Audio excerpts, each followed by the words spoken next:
Do you know what's really ironic?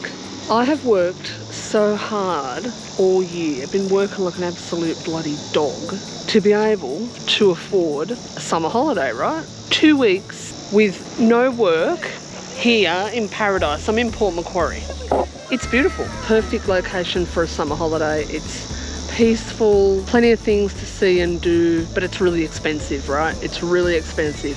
Worst time of year to travel. The prices are through the fucking roof. So anyway, check into where I'm staying last night in Airbnb. Place is lovely, but I woke up in excruciating pain this morning because I'm not used to sleeping on a flat bed. 2024 has been the year where my MS has progressed. I had 2 MS exacerbations, and it's progressed to the point now where I'm getting a lot of spasticity and it's affecting the way that I sleep. I've got to sleep in a high-low bed. So when I travel, it's so painful, and no matter how many cushions and pain medications and everything took, I woke up in absolute agony all throughout the night.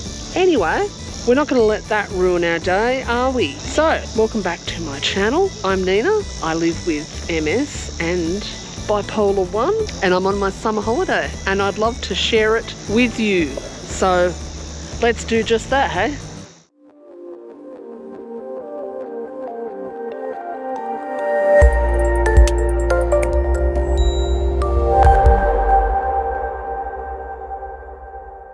But in saying all that, I totally recognise that I have a certain level of privilege that not every person with a disability has, and I'm very lucky to be able to travel. But I also want to show you the real challenges that come with that, and not just the highlights. Travel, when it comes to doing that when you have a disability, just gets that much harder, especially with a progressive disability, I find, because what you could do last year, the year before, a couple of years ago, you now probably can't do, and you need further accommodations. So it's a continual process of adjusting to different things as you go along. It's fucking exhausting, but I'm still here and I'm going to enjoy an amazing time. One way or the other, we're going to have fun. So come along with me, and I'm going to show you what I get up to over the next 2 weeks, because I wouldn't want to spend it with anyone other than you.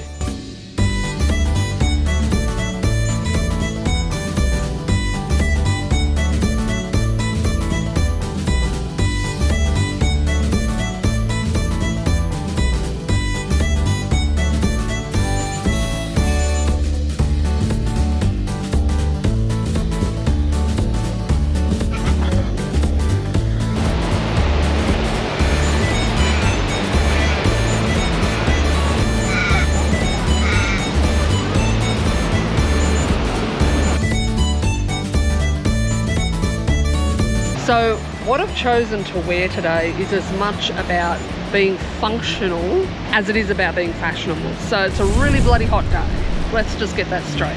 27 degrees, so I've chosen all white because I want to reflect that heat. My top is UPF 50. I want to keep those sun rays out, and it's made of bamboo. So it's also thermoregulating and it's stretchy. Bamboo top, bamboo white tights. And I'm actually, it's hot out here, like don't get me wrong, it's hot, but I'm feeling pretty cool, all things considered. I've got a nice big sun hat on by Brixton, big enough to fit my big brains. And my sandals are Vitasol. So they have got that arch support there that you need, and lots of cushioning. Because I'm 130 kilos, can you imagine the pressure that goes on that shoe when I'm walking on it? Boom, boom, boom. No joke. So I needed a shoe that could withstand those forces and be really comfortable at the same time. So that's why I chose my outfit of the day. I need to go back to the hotel and have a lovely cool drink because it's getting kind of bloody hot out here, mate. Alrighty, let's go. Whoa, whoa, okay. Oh, good morning. Oh, it's too early to be awake. I got more sleep last night than I did the night previously, thank God. Without sleep, like without good sleep, 8 to 10 hours a night, I'm wrecked. The MS fatigue is just... Today, we're packing up and we're heading up into the mountains for my next stay. Is going to be at this remote farmhouse. So, be interested to see what that looks like. Oh my God, it is stinking hot. Oh, you'd think being an Aussie, right, I would have got used to it by now, but every summer the heat just melts me. Anyway, I spent 2 days down by the beach in Port Macquarie, and I've now come up to my friend's farm in like the mountains behind Port Macquarie. So I'm staying in like a little farm retreat, and I thought I'd show you where I'm staying. So let's do a little tour. So out here we've got the entrance to the property, and this is the bathroom. So I can put my shower chair, which I've got like a portable shower chair, and I can put that in the shower. So that's the bathroom. Out here you've got the washing machine area, some storage behind there, and this cute little office area. And I've got my crafting supplies, paint by numbers. I'm going to spend some time enjoying the quiet. This is my bedroom. Out here is the lounge room. And then the thing that I didn't really realise when I was going to stay here is it's a tin roof. A tin roof. And there's no insulation. Like, what the fuck? There is an air conditioner on the wall, but it's not doing much, and I'm sweating. But what makes up for it is the view, the peace, the serenity. Look.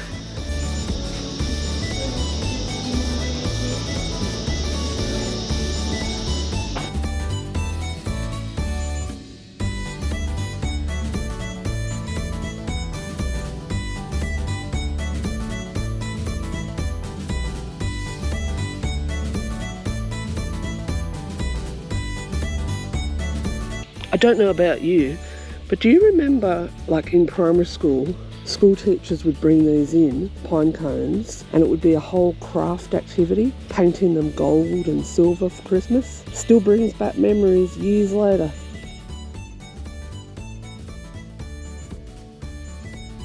Nothing beats this. Dinner with a view, couple of snags, some mash, salad, and looking over the valley with good company at the end of a long day. God, it was a hot day. Went to the movies and watched Mufasa just to get out of the heat.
Merry Christmas 2024. Hot, sweltering day here in Port Macquarie. I'm dressed and I'm ready to go out for lunch down at the club. The cicadas are just chorusing. It's so relaxing listening to them.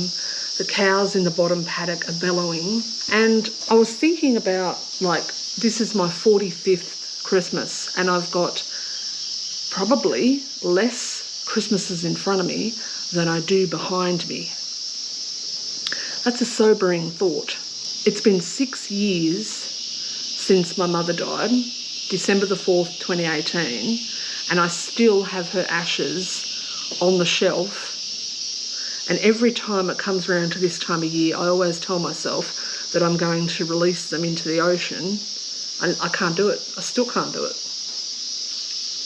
Growing up poor with a mother who had a mental illness, like, Christmas didn't exist. I have never done, like, I'm 45 years old, and I've never done a traditional Christmas. I have never bought a Christmas tree. I have never, like, got into the whole thing of it. Like, I just haven't. I never have. It wasn't a thing when I was young. And I still don't know why we do it. Like, why do we run around and get plastic trees and cover them in in decorations that speak of a Christmas in the snow when we're literally in boiling hot Australia. We're following a religious tradition when most of us are atheists. I don't get it. I just treat it as an end of a year summer holiday, and I make it my own. So every year I escape. That's what I do. I don't want to be reminded of the things that I don't have, the family that I don't have, the perfect white picket lifestyle that I don't have. So I escape. I go on a summer holiday. I go somewhere remote, or a beach holiday. Or I might stay home and then choose to volunteer like at a Christmas lunch. So for me, Christmas is exactly the way that I want it and how I make it. But no matter what, I always somehow still feel just that teensy bit inadequate, dare I say. Oh well, don't think I can change it now. It is what it is. So before we go any further, I'll show you my Christmas outfit of the day. We'll start at the top.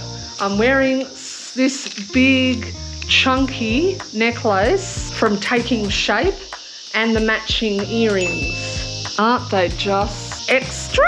I've got this little singlet top on, and that was $8 from Kmart. Little bolero bamboo, perfect for the summer heat, from Curvaceous. And these linen striped pants. Please tell me they don't look like pajama pants. They're from Kmart and they were $22 in a size 26 because I'm a big girl. So that's it. That's my Christmas outfit of the day. I'm giving myself a 10 out of 10. No other number is acceptable. But let me know what you think of my Christmas outfit of the day.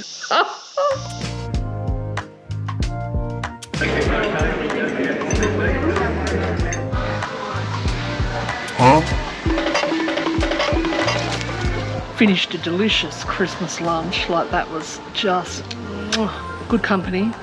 There were some older couples sitting near us and they just looked so fed up in each other's company. They sat in silence, only a few words each, and then as soon as they'd finished eating, they all just got up and went. Another weird thing, people are here at the club playing poker machines on Christmas Day. What the fuck? Oh my god, here comes my Malibu Splice. I ordered a cocktail. Let's get it into me. Cheers. Alright, first taste. Oh, that's beautiful.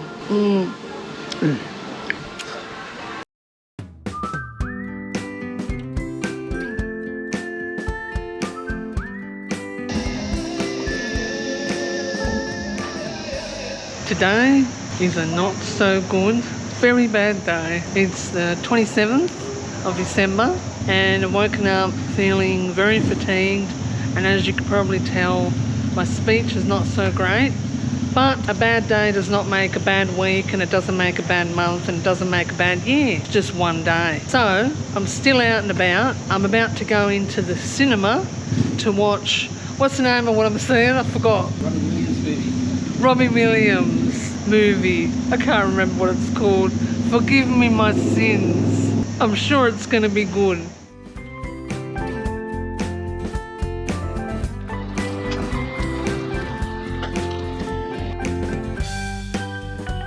I'm here today at Timbertown in Wauchope. So Timbertown is a place where you can come and learn more about the history of logging and how important that was in the local area. Now, they do say that Timbertown is wheelchair accessible, so we're going to see if it is or not, but I swear to God, come here. The car park has been a little bit rough. It's kind of like four-wheel driving. A little bit bumpy, broken, you know, so I don't quite know how you'd go if you're in a manual chair. But a power chair, we're powering along so far so good, baby girl, baby girl. Step aside, I'm coming through. Oh, hello, this is Peaches. Hello, darling, the resident cockatoo. Hello, sweetie.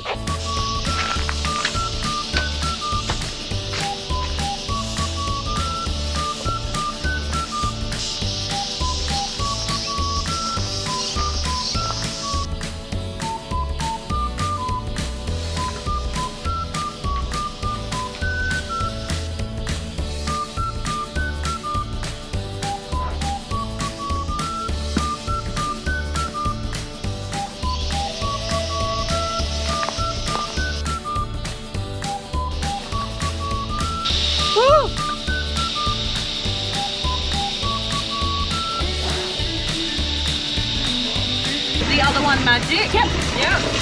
With all those names.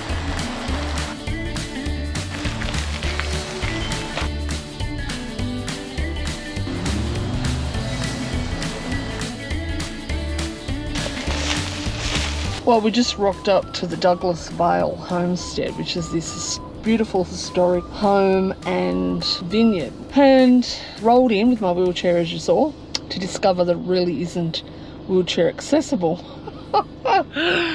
And so we turned around, rolled back out. So there's that. Now, previously, like in some years gone by, I might have been able to get my walker out and walk around, but these days my MS has progressed and I can probably stand up for 5 minutes without my legs going weak and feeling like they're going to fall from under me. So that's not really an option. So Douglas Vale Homestead, I'm not going to be able to visit. Frustrating, but realistic. So yeah, where to next? I need a cup of tea, I really do. Come join me. I'm in the water at Lake Cathy. Managed to find pretty accessible parking space, and this is the happiest I've been all day. Look at it. It's just beautiful. I'm not ashamed to admit that I had a little bit of a meltdown / cry in the car park as we arrived at Lake Cathy because, well, didn't look like I was going to be able to get a place close enough to the water to park, and accessibility and all those kind of things played into it. And I just saw the water and I'm sick to fucking death of looking through the glass window all the time and not enjoying things like everybody else. But with a little bit of luck, managed to find just the perfect place to park over there, and it's literally 5 steps and you're in the water. And now I'm happy again. Like, how good is that? Do you hear that? The constant soundtrack to this entire vlog has been cicadas. Well, it's New Year's Day. No, it's New Year's Eve. What am I saying, Sally? Jesus, it's New Year's Eve. And I'm here at Billabong Zoo in Port Macquarie, drinking tea in the outdoor cafe area. It's really early in the morning, so there's not a lot of people around, but I thought I'd show you through some of the accessibility features and just show you that even with, as a wheelchair user, you can still get out and have a really good time. Oh, tea hits the good spot, eh?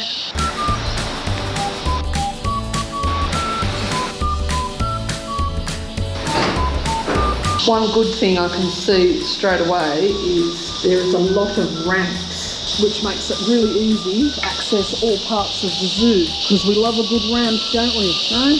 We love a good ramp. No, Sally? See? I'm going up now to see Shrek. Fuck, this ramp's a bit steep. Oh, hang on a minute. Nope, not doing that one. I don't think this one is quite to regulation standard. Can you see how steep that is?